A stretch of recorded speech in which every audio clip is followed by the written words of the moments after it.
Hola, buen día. Soy la doctora María Eugenia Macarone y vamos a ver imagenología del intestino delgado. Los métodos de evaluación del intestino delgado serían la radiografía simple, el tránsito de intestino delgado con técnica de simple o doble contraste, la ecografía, tomografía o resonancia, la enterotomografía y la enteroresonancia. Con todos estos métodos nosotros podemos evaluar el intestino delgado. Empezando por la radiología simple, podemos evaluar la distribución gaseosa abdominal, descartar niveles hidroaéreos en cuadros obstructivos, descartar la presencia de aire libre en la cavidad abdominal, evaluar compresiones extrínsecas y la presencia de calcificaciones.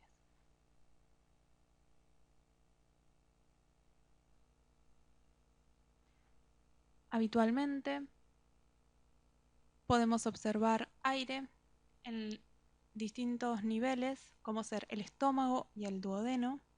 Raramente se observa aire en el intestino delgado en los adultos, debido a que la mayoría de las veces las asas se encuentran colapsadas. Puede haber pequeños niveles hidroaéreos a nivel del ilion y el colon puede presentar aire y contenido propio colónico. Estos son los lugares en donde normalmente en una placa simple de abdomen de pie o acostado podemos ver aire.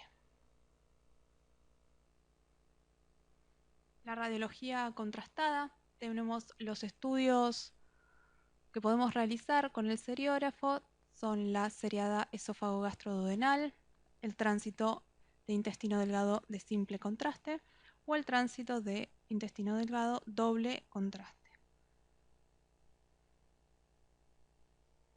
Las indicaciones del estudio contrastado son la obstrucción intestinal, el síndrome de mala absorción, enfermedades infecciosas inflamatorias como por ejemplo el Crohn, la TBC, los trastornos congénitos como las malrotaciones o el divertículo de Meckel, tumores primarios o secundarios, compresiones extrínsecas y la evaluación postquirúrgica del intestino delgado.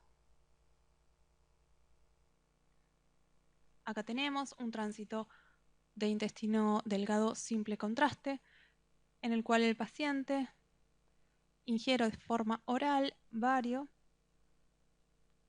y vamos viendo cómo el contraste va pasando desde el estómago, duodeno, yeyuno, ilion y va pintando todas las asas intestinales, y lo que hacemos es ver cómo es el pasaje de este contraste y cómo va pintando las distintas áreas. Vamos sacando fotografías a medida que pasa el tiempo hasta que el contraste llegue a la válvula iliocecal. Lo mismo, esto es en un tiempo un poco más tardío, vemos cómo el contraste va pasando y va pintando las diferentes asas de intestino delgado. El tránsito de intestino delgado doble contraste se realiza mediante la colocación de una sonda que, guiada por radioscopía, la colocamos hasta el ángulo de Treitz, como vemos la secuencia, y una vez allí pasamos un poco de bario, que va a ser nuestro medio de contraste, y luego pasamos metilcelulosa para distender las asas intestinales.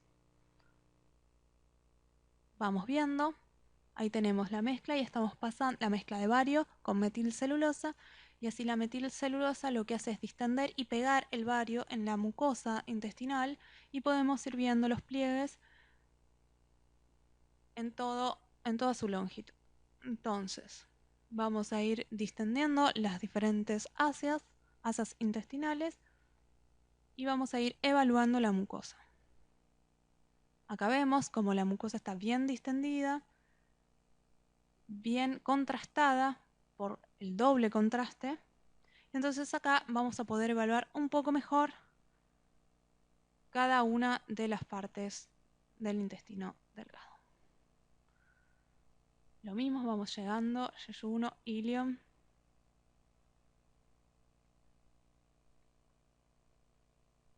El estudio termina cuando empezamos a ver y podemos ver bien la válvula iliocecal y el marco colónico.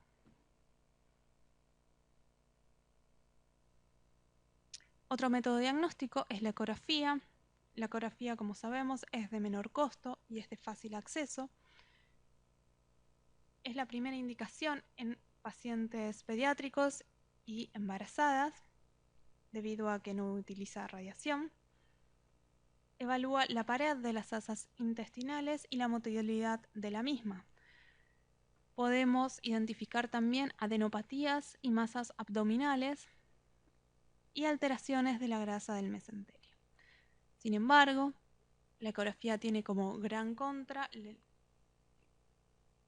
que no es buena para la valoración de cualquier estructura que contenga aire. El otro estudio por imágenes que podemos utilizar es la tomografía computada, en las cuales vamos a poder identificar alteraciones murales. Podemos realizar imágenes multiplanares y 3D, evaluar la grasa mesentérica, la afectación de otros órganos aparte del intestino delgado, y en caso de tener algún tipo de neoplasia podemos ver si existe o no metástasis a distancia. La enterotomografía es un estudio que se hace con tomografía y va dirigido especialmente a la evaluación del intestino delgado. Las indicaciones básicas son la sospecha de enfermedad inflamatoria intestinal, la sospecha de neoplasia intestinal, hemorragia digestiva con estudio de endoscopía negativo y la sospecha de obstrucción intestinal incompleta. ¿Cómo se realiza? El paciente ingiere metilcelulosa para distender las asas intestinales como contraste negativo. Se inyecta buscapina para evitar los movimientos intestinales y luego se inyecta contraste endovenoso a un flujo de 3 a 4 centímetros cúbicos por segundo y se hace una adquisición en fase arterial y venosa. Estos son los ejemplos de una enterotomografía. Podemos ver que las asas intestinales se encuentran distendidas. Es un estudio con contraste endovenoso. Y podemos ver un engrosamiento, un punto de stop, en la foto que tiene la flecha blanquita, donde vemos un engrosamiento parietal concéntrico que reduce el calibre de la luz y genera dilatación proximal a la misma, con un intenso realce con contraste endovenoso, sugestivo de neoplasia.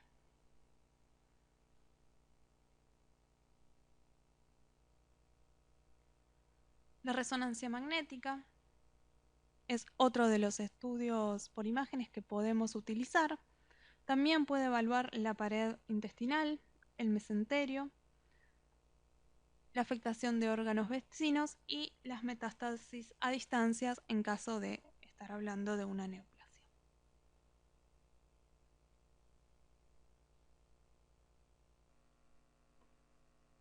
Acá tenemos varias secuencias que utilizamos. Un T1, un T2, un T1 con contraste con saturación en coronal y axial.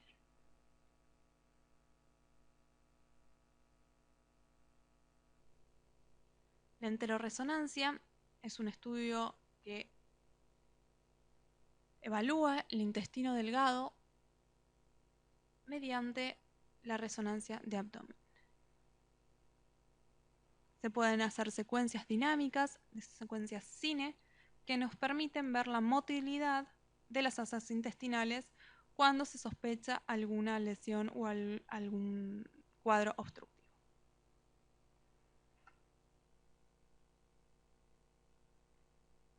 Acá seguimos viendo, vemos como el líquido distiende las asas intestinales en la foto de la derecha.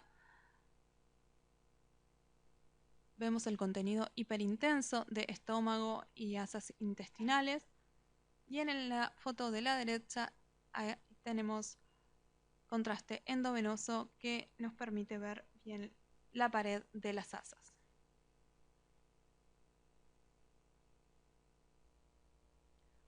Vamos a hablar un poco de patologías. Comenzamos por las anomalías congénitas. Las más frecuentes, malrotaciones. Los síntomas van a depender de la edad del paciente y van a reflejar el grado de obstrucción.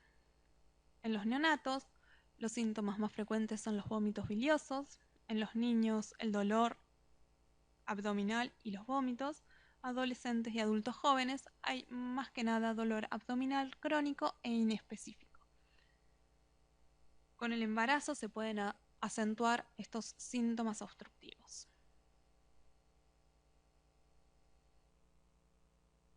Entonces podemos ver cómo se agrupan las asas intestinales de un solo lado del abdomen. Recuerden que viene el duodeno cruza la línea media, tenemos yeyuno que se va distribuyendo en hipocondrio izquierdo,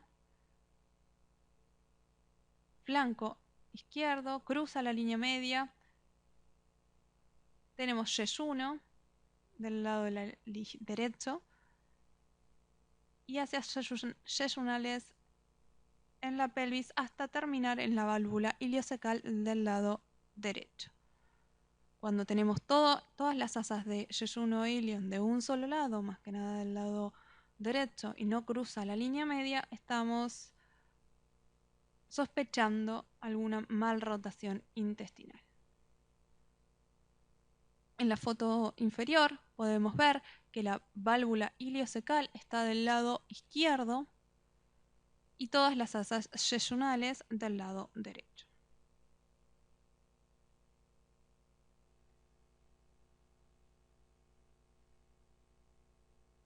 Acá estamos en presencia de una tomografía con técnica MIP de máxima intensidad de proyección, donde podemos ver que también el círculo rojo nos muestra la válvula iliocecal del lado izquierdo y vemos todo el colon del lado izquierdo y todas las asas intestinales del lado derecho.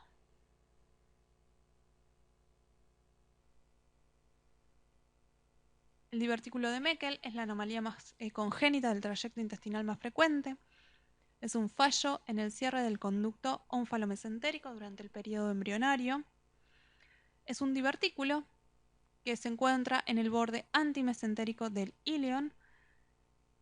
Generalmente son asintomáticos, pueden ser sintomáticos, la mayoría de ellos en pacientes menores a los 2 años.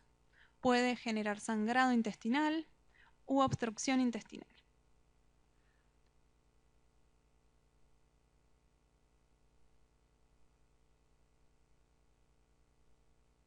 Para demostrar la existencia del divertículo de Meckel, el tránsito convencional presenta falsos negativos debido a la superposición de imágenes. Por lo tanto, la enteroclisis, tanto la enteroclisis por TC como el tránsito de intestino delgado doble contraste, son los métodos de elección. Pueden presentar mucosa gástrica, los divertículos de Meckel, o pancreática heterotópica.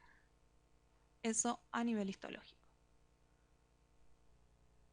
Entonces vemos un grafiquito El divertículo de Meckel es como un divertículo del borde antimesentérico del ilion, ¿sí? Y es como un fondo, un divertículo cualquiera en cualquier lugar, un fondo de saco ciego. A veces es muy complicado de encontrarlo, ¿sí? Lo tenemos que buscar en la sola del ilion. Y recuerden que hay que ir a buscarlo debido a que existen muchas posibilidades de superposición de imágenes y poder perdernos de verlo, ¿sí? Trastornos mecánicos del intestino delgado. Podemos hablar de obstrucciones, hernias, intususcepción o imaginación y vólvulos. Obstrucción intestinal. Dentro de obstrucción intestinal tenemos diferentes cuadros: el hilio espástico reflejo, el hilio hipotónico reflejo, el hilio adinámico o paralítico y el hilio mecánico. ¿Qué es lo que vamos a encontrar cuando existe una parálisis de la peristalsis normal del intestino delgado? Vamos a empezar a ver distensión de asas intestinales. El intestino se va a empezar a llenar con aire y entonces en una placa simple de abdomen vamos a ver diferentes grados de distensión de asas intestinales que en función de donde tengamos el punto de stop vamos a ver cuáles son las asas, si son yeyunales o iliales, que están distendidas. Tenemos varias posiciones: de pie, acostado, de decúbito lateral, para evaluar la posición del aire y cómo se va moviendo el aire en función de la posición del paciente.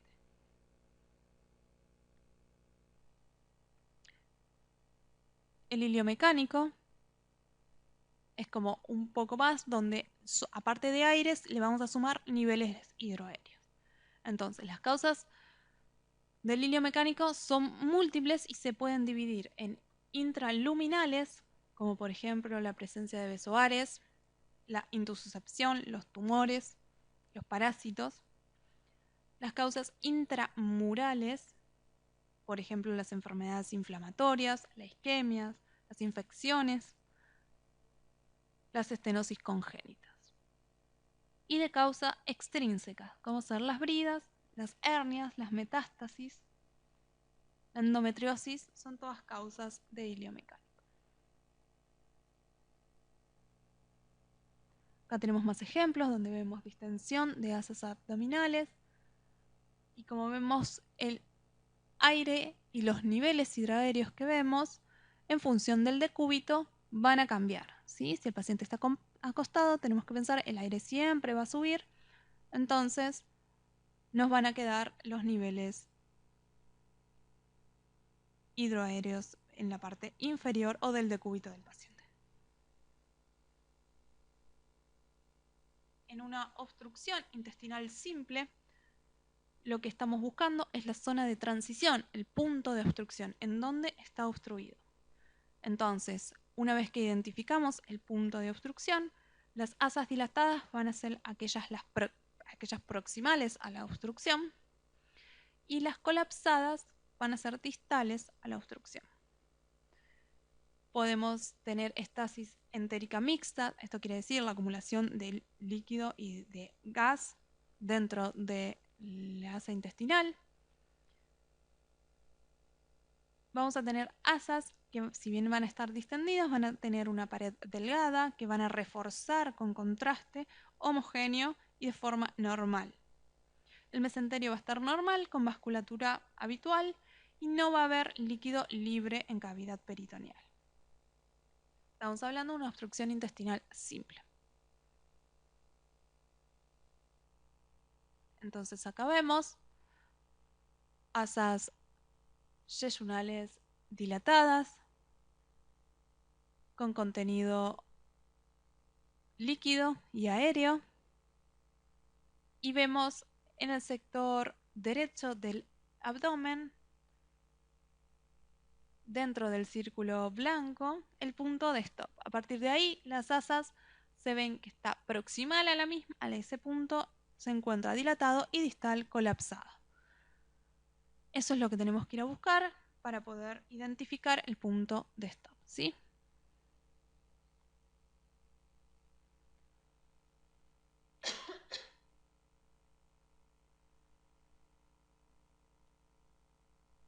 Otra tomografía, cortes axiales, donde acá sí podemos ver la presencia de líquido libre, interasa.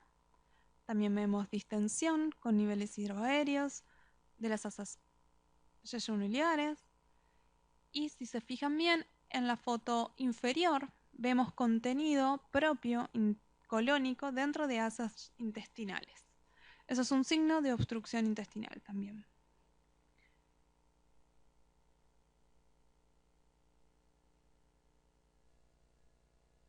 Cuando hablamos de una obstrucción intestinal complicada, lo que vamos a tener es contenido líquido de las asas, un engrosamiento de la pared intestinal y alteración de la vasculatura. Las asas van a estar rígidas, puede haber neumatosis intestinal o contenido gaseoso en la vena mesentérica superior y vena porta. Puede existir hemorragia en la grasa mesentérica, congestión y agrandamientos de los vasos mesentéricos y líquido libre peritoneal e interasa.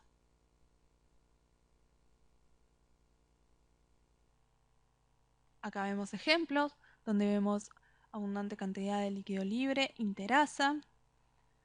Si vemos en la foto del cuadrante superior y a la izquierda, vemos engrosamiento de la pared de las asas intestinales con intenso realce, así como en la foto inferior y derecha. Y vemos ingurgitación de los vasos mesentéricos, son todos esos puntitos que vemos en la grasa mesentérica que están ingurgitados.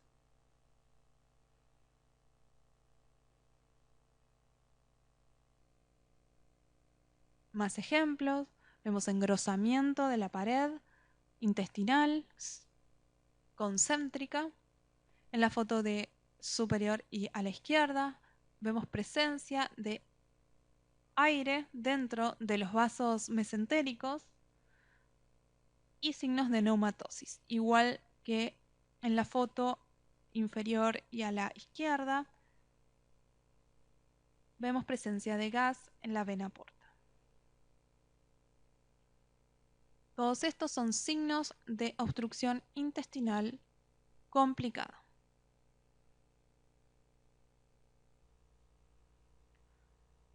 Las bridas son la causa más frecuente de obstrucción mecánica de causa extraintestinal, recuerdan. Generalmente tenemos el antecedente de cirugía previa, cualquier cirugía abdominal. Algunas de las bridas se fijan o acodan y pueden generar esta obstrucción de diferentes asas. También pueden originar una hernia interna.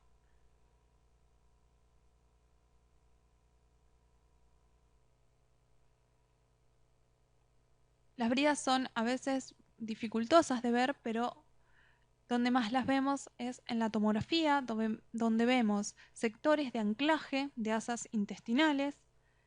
Entonces, por ejemplo, abajo y a la izquierda podemos ver un tracto retráctil en el sector anterior del abdomen que fija una asa intestinal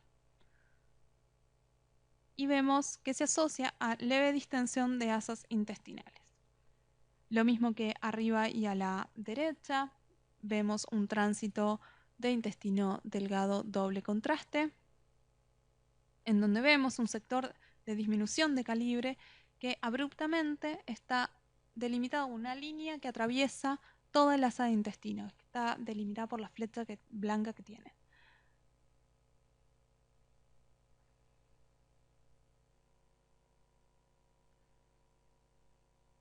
Acá seguimos viendo en un paciente que está en decúbito, presenta fijación de las asas intestinales en la pared anterior abdominal. Las mismas, estas asas están distendidas, con presencia de niveles hidroaéreos, Si bien no tienen engrosamiento de la pared ni líquido libre, se ve que están fijas y pegadas a la pared anterior intestinal. Eso nos da la idea de que están fibrosadas o retraídas por algún tipo de tejido cicatrizal. En cortes coronales podemos ver presencia de asas intestinales distendidas y un punto de stop o de disminución de calibre a nivel de la fosa ilíaca derecha, a partir del cual comienza a distenderse las asas proximales a la misma.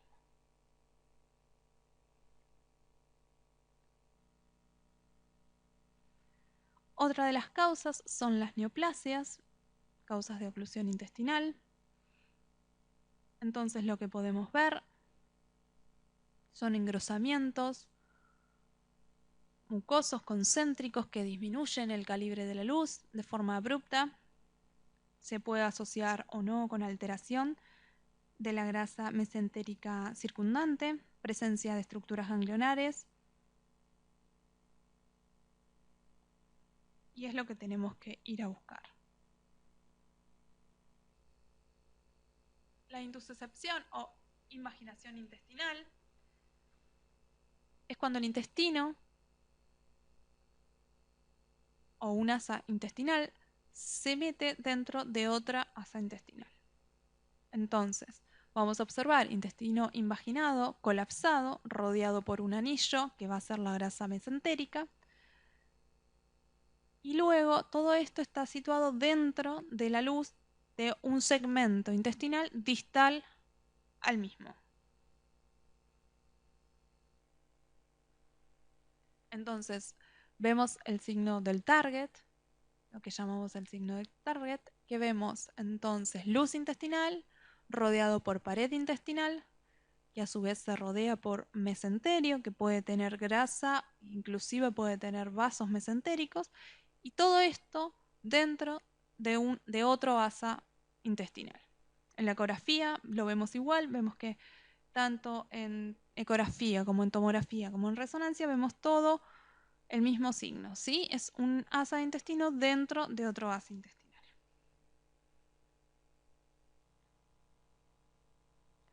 En la tomografía, este es un corte más longitudinal, quizás vemos como un asa se mete dentro de la otra. Hay que tener en cuenta que la invaginación intestinal puede ser transitoria o no. En los chicos es muy frecuente, en los menores de 2 años, y se utilizan los estudios contrastados de forma diagnóstica y terapéutica. En adultos, a veces es frecuente durante un mismo estudio poder ver una invaginación intestinal y que dentro con las diferentes adquisiciones podemos ir viendo cómo se desinvagina solo y sin ningún tipo de maniobra. El problema es cuando la invaginación no es transitoria y puede generar sufrimiento de la pared intestinal, incluso necrosis. Acá vemos como todo el asa intestinal está metido dentro del colon. Esto es iliocolónica, es una invaginación iliocolónica. El ilion distal se mete y lleva la pared del colon dentro del colon distal. Vemos contraste por dentro del asa colónica o del ilion distal y por dentro del asa general que rodea.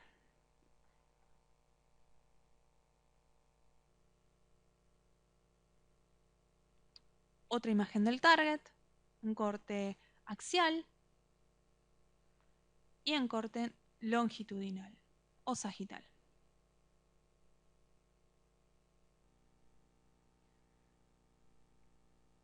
El vólvulo. El vólvulo es un giro que realiza un asa intestinal sobre su propio eje y genera obstrucción de ese mismo asa en fondo de saco ciego. Entonces lo que vamos a ver es un arremolinamiento de las estructuras vasculares, incluso de las asas, y distensión del asa ciega que queda obstruida.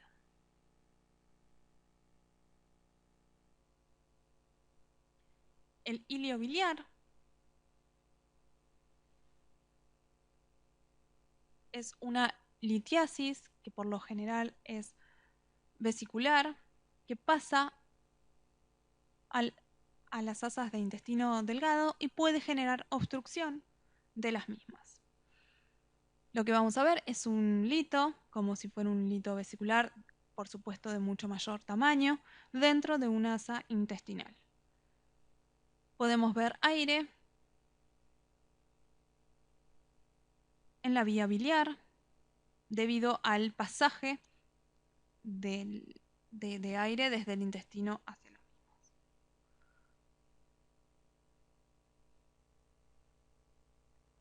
Tumores.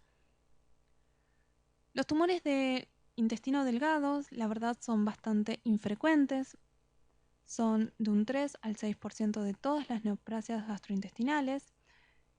Y existe una predominancia de los tumores malignos sobre los benignos.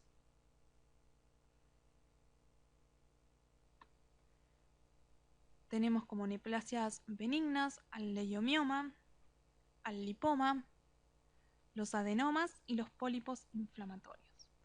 Dentro de las neoplasias malignas, el tumor carcinoide, el adenocarcinoma, el leiomiosarcoma, el tumor de Hist, el linfoma y las metástasis.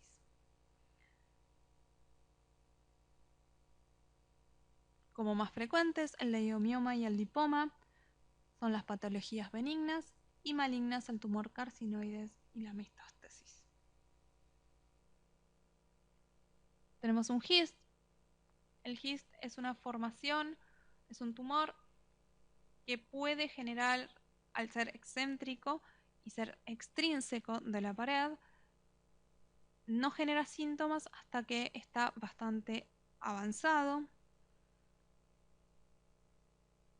Se observa un engrosamiento parietal asimétrico con dilatación del asa afectada. Vemos ahí en la primera foto coronal y a la derecha que está llena de contraste, con lo cual podemos decir que está en comunicación con el asa. Y en la foto de la izquierda, la presencia de aire.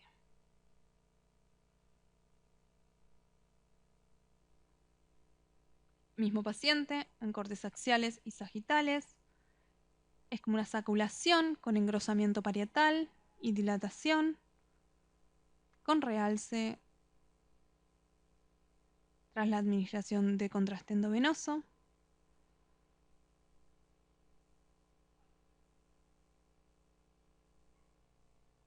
Los lipomas son tumores frecuentes y benignos. Se van a ver como masas hipodensas con densidad grasa dentro del asa intestinal que pueden ser movibles, incluso con las diferentes adquisiciones pueden cambiar de posición, pueden ser pediculados.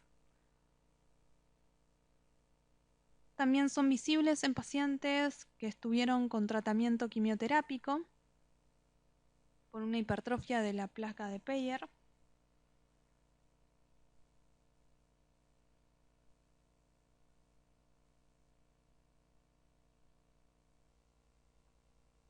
Pasamos al linfoma.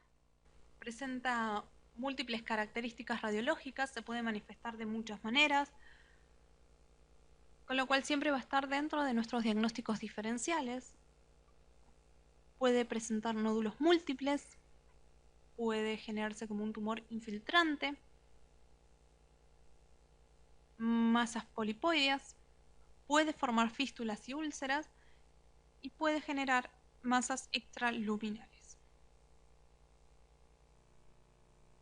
Acá vemos diferentes patrones que tiene el linfoma. Pequeñas masas polipoides en el estudio contrastado. Un patrón infiltrante con engrosamiento parietal y dilatación del asa intestinal, lo que llamamos nosotros el pseudoaneurisma intestinal. En la foto axial. Y puede tener un patrón estenosante, como en la foto inferior e izquierda, donde vemos una reducción del calibre de la luz intestinal con bordes irregulares a dicho nivel. Otras imágenes de estudios contrastados. Vemos una irregularidad de la mucosa con dilatación de la luz intestinal en dos lugares. Superior vemos que están señalados con una flecha blanca. Recuerden que puede ser sincrónico. Lo mismo vemos en la otra foto de la izquierda. Vemos dilatación de un segmento un poco más extenso del asa intestinal.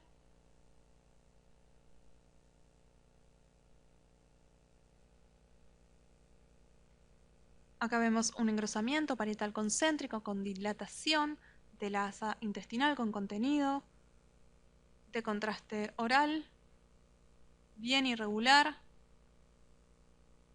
Algunas imágenes ganglionares adyacentes y líquido libre en pelvis menor. Otro patrón. Este patrón conserva el calibre de la luz intestinal, pero presenta un engrosamiento parietal concéntrico homogéneo y múltiples adenomegalias retroperitoneales, lateroaórticas izquierda predominantemente. Esto quizás nos ayuda más al diagnóstico del linfoma, pero no es patognomónico.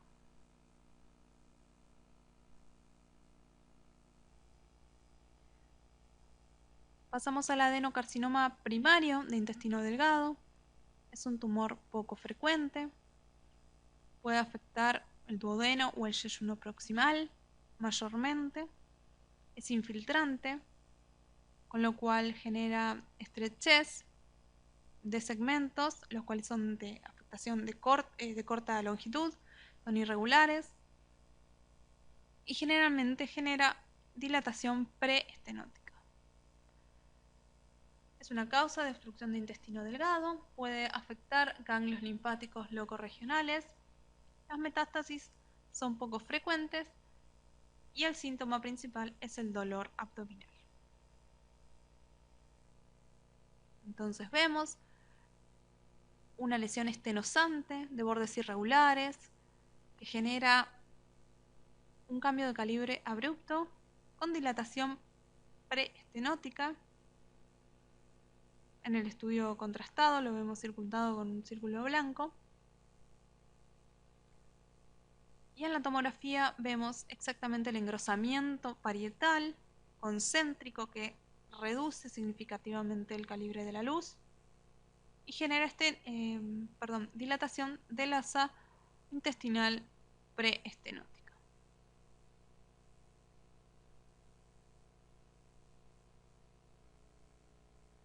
Otros ejemplos de estudios contrastados de adenocarcinoma. Vemos estenosis de la luz, cambios de calibre abruptos. Es un segmento corto, como ven, del intestino, con bordes irregulares, mamelonados. Lo mismo acá, tanto en estudio contrastado como en la tomografía. En la tomografía vemos el engrosamiento parietal concéntrico. Si bien este nivel no genera tanto estrechez de la luz. Sí tiene bordes muy irregulares, la mucosa está muy afectada. Arriba y a la izquierda vemos la endoscopía, cómo se ven los bordes irregulares y mamelonados de la mucosa, la afectación mucosa. Bueno, muchas gracias y con esto estaríamos terminando.